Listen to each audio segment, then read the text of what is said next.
जय हिंद दोस्तों। आज क्लास सेकंड में आपका स्वागत है। जैसा कि हम पुलिस सेफ्टी क्लास को रेगुलर चला रहे हैं, आज सेकंड क्लास है आपकी। तो देखिए, कल जो हमने बताया था आपको सेक्शन 7 तक बनाया था। जो सेक्शन 7 से पहले जितने क्वेश्चन थे, मतलब जो भी बनते थे वो सिर्फ प्री के हिसाब से बनते थे, लेकिन सेक्शन 7 जो था उसके साथ रीड विद जो हमको साथ मिला के पढ़ना पड़ता है वो सेक्शन 29। ठीक है, तो वो मेंस के लिए बहुत ज़्यादा इंपॉर्टेंट था। एक छोटी सी कल गलती हो गई थी। देखिए, मैंने कल बताया था आपके 524 पैरा, तो उस गलती को सही कर लीजिएगा। 554 पैरा होते हैं, जिसमें से 27 को हटा दिया गया था, 15 नहीं जुड़ गए। इसके बाद 542 कुल पैरा अब बचते हैं हमारे पुलिस विनियम के अंतर्गत। ठीक है, तो देखिए आज हम जो स्टार्ट करते हैं, देखिए पुलिस अधिकारी पर प्रतिबंध। देखिए, पुलिस एक्ट के अंतर्गत पुलिस अधिकारी पर 2 प्रतिबंध लगाए गए हैं। वो कौन कौन से? पहला प्रतिबंध जो लगाया गया वो ये है कि वो पद जो अपना छोड़ना चाहता है, यानी कि पद त्याग, अगर वह अपना रिजाइन देना चाहता है ड्यूटी से, अगर छोड़ना चाहता है तो देखिए अपनी मर्ज़ी से नहीं छोड़ सकता है।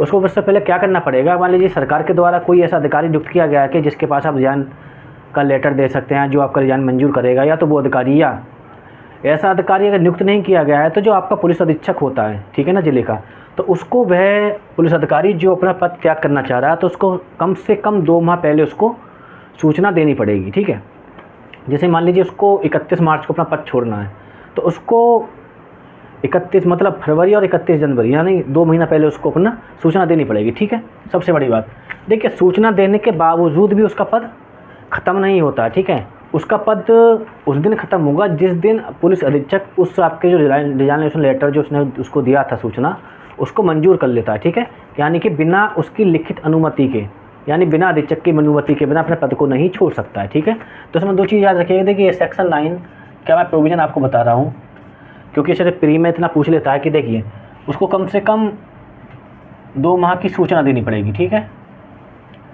और बिना पुलिस अधीक्षक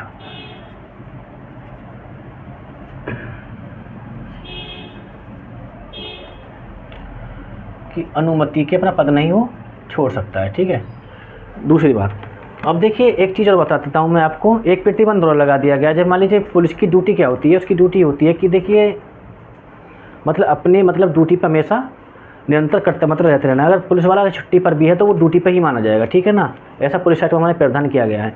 अब मान लीजिए पुलिस की ड्यूटी है ना गश्त करना, अपराधी को पकड़ना, अन्वेषण करना, जांच करना, लेकिन वह इन कामों को नहीं करता, कोई अन्य नियोजन है, कोई अन्य काम में लग जाता है। कब? बिना किसी अधिकार मतलब बिना किसी अधिकारी की अनुमति के बिना और किसी अन्य नियोजन में लग जाता है। ठीक है, तो वह अन्य नियोजन में नहीं लग सकता है। ठीक है, लेकिन अगर उसको जो महानिरीक्षक होते हैं आपके या पुलिस महानिदेशक, ठीक है, अगर ऐसा करने का ये आदेश देते हैं कि आप अन्य नियोजन में लग जाइए, तो वो पुलिस अधिकारी अन्य नियोजन में लग सकता है, इनकी लिखित अनुमति से नहीं, अन्य नियोजन में इनकी अनुमति के बिना नहीं लगेगा। ठीक है, तो ये प्रावधान कहाँ पर दिया गया है? ये आपका सेक्शन 10 में। ठीक है, तो सेक्शन 9 और सेक्शन 10 बस इतनी ही बात करते हैं, इसके सिवा कोई बात वो नहीं करते हैं। ठीक है, तो यहाँ से प्री में छोटे छोटे बातें जो पूछ लेता है वही मैंने बताई थी। ठीक है, अब चलते हैं आगे। देखिए,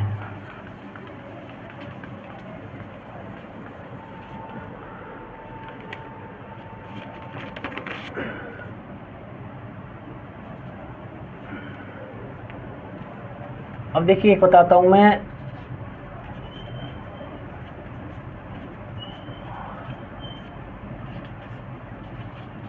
अतिरिक्त पुलिस बल की तैनाती। ठीक है, यानी कि एक्स्ट्रा पुलिस भी कहीं लगाई जा सकती है, अतिरिक्त पुलिस होती है वो कहीं लगाई जा सकती है। तो देखिए पुलिस एक्ट आप पढ़ेंगे तो मैं 3 जगह प्रोविजन दिया गया है। ठीक है, कौन कौन से सेक्शन? सेक्शन 13, 14 और 15। 3 सेक्शन ऐसे हैं जो बताते हैं कि अतिरिक्त पुलिस बल की तैनाती भी की जा सकती है। ठीक है, लेकिन तीनों प्रोविजन में देखिए अलग अलग तरीके से की जाएगी। ठीक है, इससे पहले एक सेक्शन 12 बच जाता है जहाँ पे आपके महानिरीक्षक यानी पुलिस महानिदेशक की शक्तियों के नियम बनाने की शक्ति के बारे में प्रावधान किया गया है, तो उसको मैं इसके बाद बताऊँगा आपको।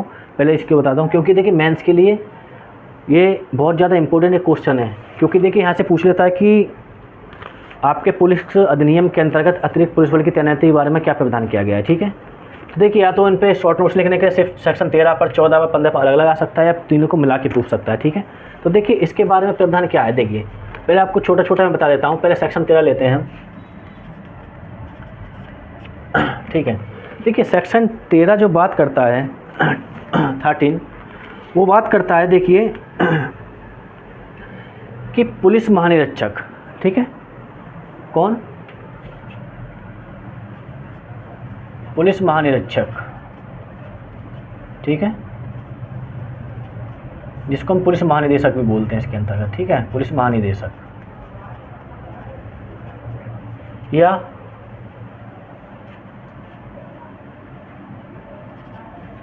उप महानिरीक्षक, ठीक है, या सहायक महानिरीक्षक, ठीक है, या पुलिस अधीक्षक,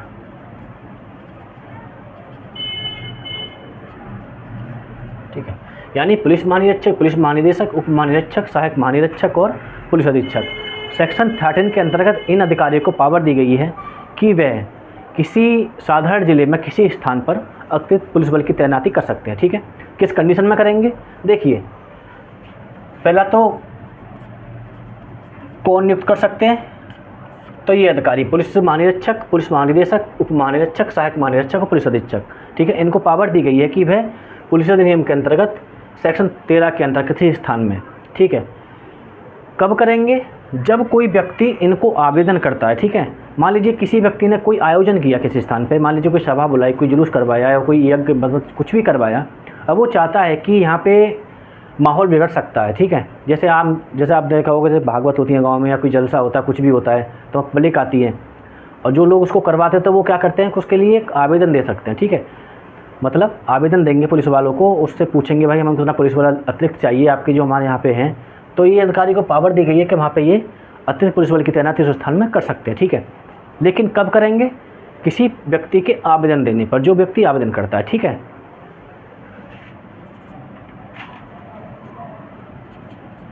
आवेदन कौन करेगा?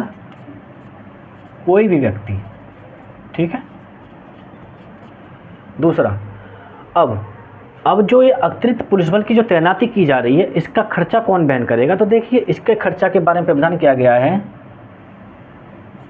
कि जो ये व्यय है, जो अतिरिक्त पुलिस बल को तैनात करने में जो खर्चा होगा, एक्सपेंसेस होगा, वो कौन करेगा?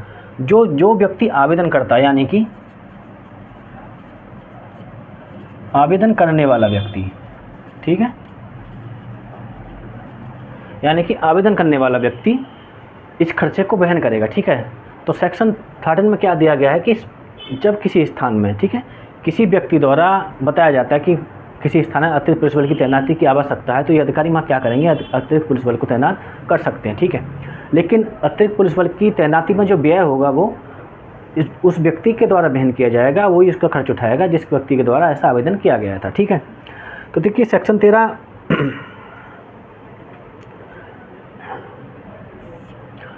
अब देखिए इसमें एक बात और आती है कि मान लीजिए जो अतिरिक्त पुलिस बल तैनात किया गया है, ये हटेगा कैसे? तो देखिए, जिस व्यक्ति ने आवेदन दिया था, ठीक है, कौन व्यक्ति जिसने ऐसे अतिरिक्त पुलिस बल की तैनाती के लिए मांग की थी, वह उसकी 1 माह पूर्व क्या करेगा? लिखित रूप से सूचना देगा, ठीक है, कि ऐसा अतिरिक्त बल यहाँ से हटा दिया जाए, ठीक है। तो ऐसा अतिरिक्त बल हटा दिया जाए तो वो क्या करेगा? 1 माह लिख के तो उसको सूचना देनी पड़ेगी। जिस दिन सूचना उसको प्राप्त हो जाती है उस दिन से वह पद वहाँ, मतलब वो पुलिस बल वहाँ से हटा लिया, मान लिया जाएगा, हटा दिया जाएगा, ठीक है। तो ये चीज़ 4 चीज़ें थी कि सेक्शन 13 के अंतर्गत जब किसी व्यक्ति के द्वारा आवेदन किया जाता है कि स्थान में अतिरिक्त पुलिस बल की तैनाती आवश्यक है, तो महानिरीक्षक, पुलिस महानिरीक्षक या उप महानिरीक्षक, सहायक महानिरीक्षक, पुलिस अधीक्षक अतिरिक्त पुलिस बल की तैनाती कर सकते हैं, ठीक है। कोई व्यक्ति भी आवेदन कर सकता है जिसको ऐसी आवश्यकता है, उसी व्यक्ति के द्वारा वहाँ पे उसका भार उठाया जाए खर्चे का, ठीक है। और वह 1 माह की लिखित पूर्व सूचना दे देता है तो उस दिन से उसका अतिरिक्त पुलिस बल वहाँ से हटा लिया जाएगा, ठीक है। सेक्शन 13 में इतनी ही बात थी, ठीक है ना। और देखिए ऐसा एक और चीज़ इसमें निकल के आती है कि जो अतिरिक्त पुलिस बल जो आपका गठित किया जाएगा, मतलब जो अतिरिक्त पुलिस बल यहाँ जो लगाया जाएगा, तो वो किसके अधीन होगा? तो देखिए सिंपल सी बात है, वो पुलिस अधीक्षक के अधीन होगा, ठीक है।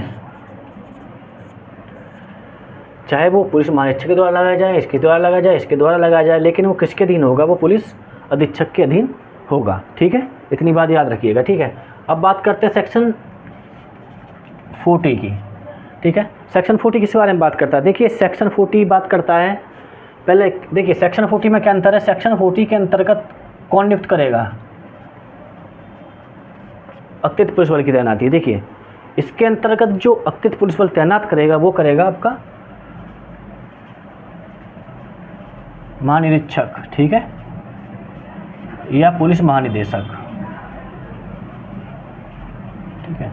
इन दोनों अंतर को समझिएगा। देखिए यहाँ पे ये लोग कर रहे थे, लेकिन यहाँ पे ये करेगा। लेकिन किस कंडीशन में करेगा? देखिए ये करेगा जब मान लीजिए कोई रेल है, ठीक है, या कोई नहर के आसपास का एरिया है, या रेलवे के आसपास का एरिया, या कोई अन्य लोककर्म या कोई विनिर्माणशाला कोई चीज़ कहाँ बन रही है, ठीक है ना, सरकार की। और मान लीजिए कोई वाणिज्य, कोई मतलब कोई कॉमर्शियल कोई काम हो रहा है सरकार की तरफ से वहाँ पे, ठीक है, और इनको लगता है कि वहाँ पे कोई ऐसी घटना घट सकती है जहाँ के जिसके लिए हमको वहाँ पर अतिरिक्त पुलिस बल तैनात किया जाना चाहिए, तो वहाँ क्या करेंगे? अतिरिक्त पुलिस बल की तैनाती वहाँ कर सकते हैं, ठीक है।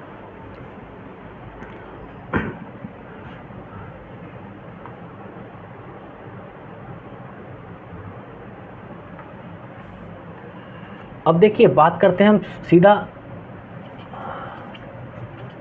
सेक्शन 15 की, जो बहुत ज़्यादा इंपॉर्टेंट है। इस पर अलग से भी क्वेश्चन आपका आता है, ठीक है।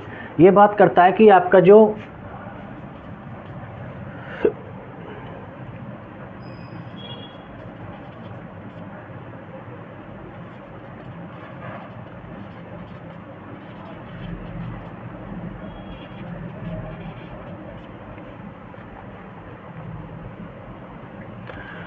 ये बात करता है विजुक्त या संकटपूर्ण जिला। मान लीजिए कोई कहीं किसी ज़िले में कोई संकट आ जाता है, ठीक है, या कोई शांति भंग हो जाती है, कर्फ्यू लग जाता है, तो ये उस बल के बारे में प्रावधान करता है कि वहाँ अतिरिक्त पुलिस बल की तैनाती की जा सकती है। जैसा कि आप अक्सर देखते होंगे, मान लीजिए किसी शहर में कर्फ्यू लग जाता है, या कोई बात बिगड़ जाती है, माहौल ख़राब हो जाता है, धारा 144 लागू हो जाती है, तो जब वहाँ पे देखिए अतिरिक्त पुलिस बल तैनात किया जाता है, ठीक है ना, तो वो सेक्शन 15 उसी की बात करता है कि इस शहर में अतिरिक्त पुलिस बल की तैनाती इस कंडीशन में भी की जा सकती है, ठीक है।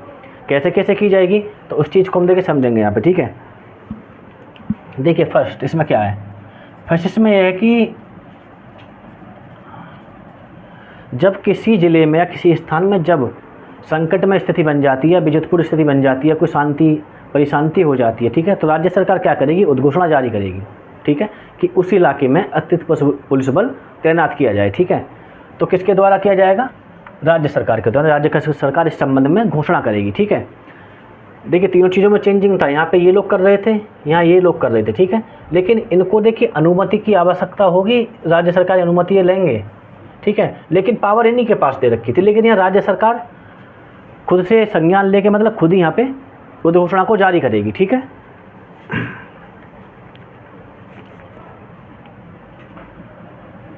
यानी राज्य सरकार उद्घोषणा जारी कर सकती है कि ऐसे स्थान पे जहाँ पर जो आपका विद्युत या संकटपूर्ण जिला पाया जाता है, तो वहाँ पे क्या करेगी? तो वहाँ पे पुलिस बल की संख्या बढ़ाने का आदेश देगी, किसको? अधिकारियों को, ठीक है।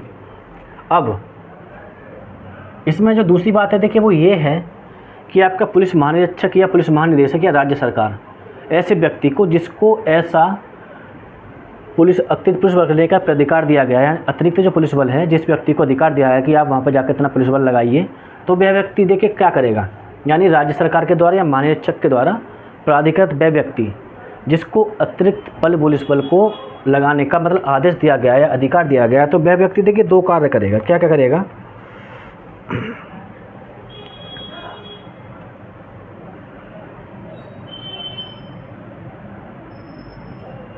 देखिए वह व्यक्ति कौन सा? जिसको महानिरीक्षक या राज्य सरकार ने, ठीक है, राज्य सरकार ने जिस व्यक्ति को यह पावर दी है, तो वह व्यक्ति उस स्थान में पुलिस बल को नियोजित करेगा, नहीं लगाएगा, ठीक है। कौन व्यक्ति लगाएगा? जिसको राज्य सरकार या महानिरीक्षक नियुक्त करते हैं ऐसे कार्य करने के लिए, ठीक है। इसमें देखिए थर्ड पॉइंट क्या है, तो इसमें थर्ड पॉइंट ये है कि जब इस स्थान में, किस स्थान में जहाँ पर ये संकटपूर्ण स्थिति बन गई है या माहौल ख़राब हो गया है, जहाँ जो अतिरिक्त पुलिस बल जो लगाया जाएगा उसका जो खर्चा हुआ उस खर्चे को कौन वहन करेगा? तो देखिए उस खर्चे को उस स्थान में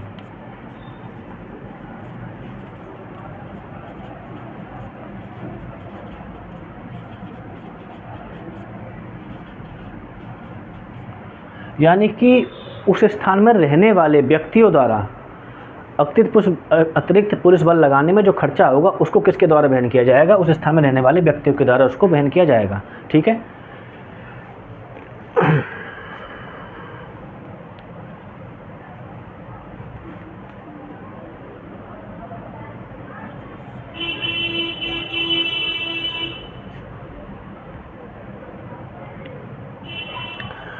अब देखिए, पहला क्या था कि राज्य सरकार उद्घोषणा जारी करेगी कि उस स्थान में अतिरिक्त पुलिस बल लगाई जाए। ठीक है। और वह व्यक्ति जिसको ऐसा अधिकार दिया गया है वो माननीय अध्यक्ष राज्य सरकार के द्वारा प्राधिकृत किया गया है, वो क्या करेगा? पुलिस बल को नियोजित करेगा। और जब पुलिस बल ऐसा नियोजित किया जाता है, उस पर जो खर्चा होता है, उस खर्चे को किसके द्वारा? उस खर्चे को उन स्थान में रहने वाले व्यक्तियों के द्वारा वहन किया जाएगा। ठीक है। अब लेकिन यहाँ पे देखिए डीएम की पावर आ जाती है, यानी कि जो जिला मजिस्ट्रेट होता है उसको एक अधिकार दे दिया गया। क्या अधिकार?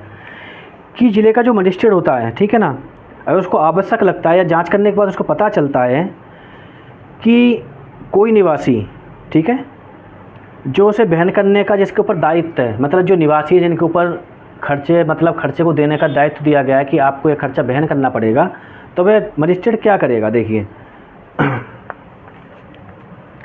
वह जो खर्चे हैं ना उनका विभाजन कर सकता है। ठीक है। यानी कि उनको बांट सकता है कि किस किस को कितना पैसा देना पड़ेगा। ठीक है। ये पावर किसको दी गई है? डीएम को दी गई है। मान लीजिए उस स्थान में देखता है कि किसी के पास साधन कम है, किसी के पास ज़्यादा है, तो वो इस हिसाब से तय कर सकता है किस व्यक्ति को कितना पैसा देना है। ठीक है। तो ये पावर किसके पास दी गई है? ये पावर डीएम को दी गई है। ठीक है ना। डीएम मतलब जिले का मजिस्ट्रेट क्या करेगा कि उस इलाके में जहाँ पर उस स्थान में रहने वाले व्यक्तियों को जिन पर जो व्यय का भार जिनके ऊपर आरोपित किया गया है, उस व्यय को क्या कर सकता है? उसमें विभाजन यानी परिभाजन उसको बांट सकता है। ठीक है। कब? जब उसको लगता है कि किसी के पास इतना साधन नहीं कि वह उसका वहन कर सके। ठीक है। और देखिए इसमें इसके बाद क्या पांचवा कि राज्य सरकार। ठीक है।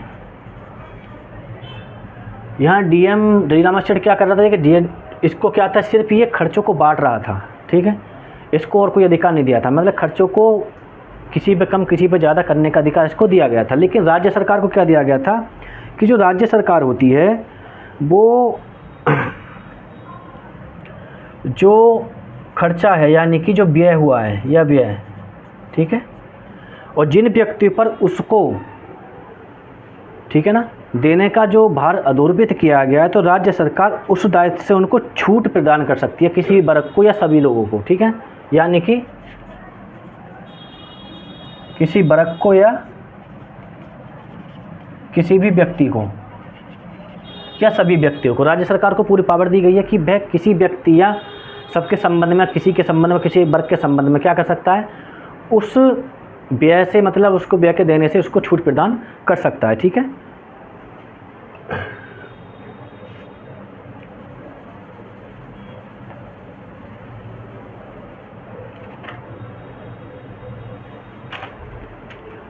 तो देखिए इसमें यही चीज़ें थी। तो मैंने आपको बताया था कि देखिए अतिरिक्त पुलिस बल की तैनाती, इस पर क्या कि देखिए एक तो या तो फुल क्वेश्चन बनेगा, ठीक है,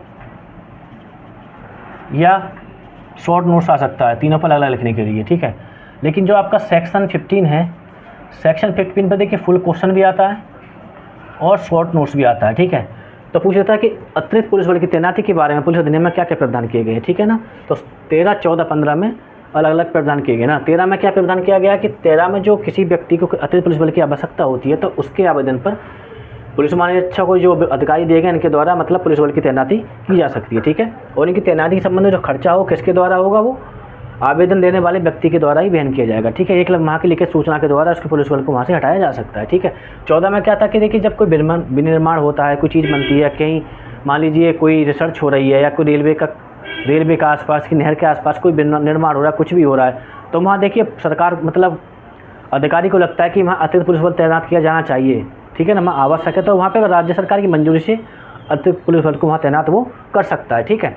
अब बात करते हैं सेक्शन 15 की। सेक्शन 15 करता है वियुक्त जो इलाके होते हैं, संकटपूर्ण इलाके होते हैं, यहाँ पे कर्फ्यू लग जाता है या संकट में स्थिति उत्पन्न हो जाती है या पत्थरबाजी हो जाती है, जो भी हो जाती है, जैसे आप बहुत एरिया में देखते होंगे कहीं झगड़े हो जाते हैं, तो ठीक है ना, तो वहाँ क्या करेगी राज्य सरकार? घोषणा जारी करेगी कि उस स्थान में अतिरिक्त पुलिस बल तैनात किया जाए। ठीक है। तो फिर क्या होगा? जो महानिरीक्षक होता है जिसको हम पुलिस महानिदेशक भी बोलते हैं, और राज्य सरकार जिस व्यक्ति को प्राधिकृत कर देगी काम करने के लिए, जिसको नियुक्त करेगी, वो व्यक्ति क्या करेगा? उस स्थानीय पुलिस बल को नियोजित करेगा। इसका प्रावधान क्या किया गया है 15 के सेक्शन 2 में। ठीक है।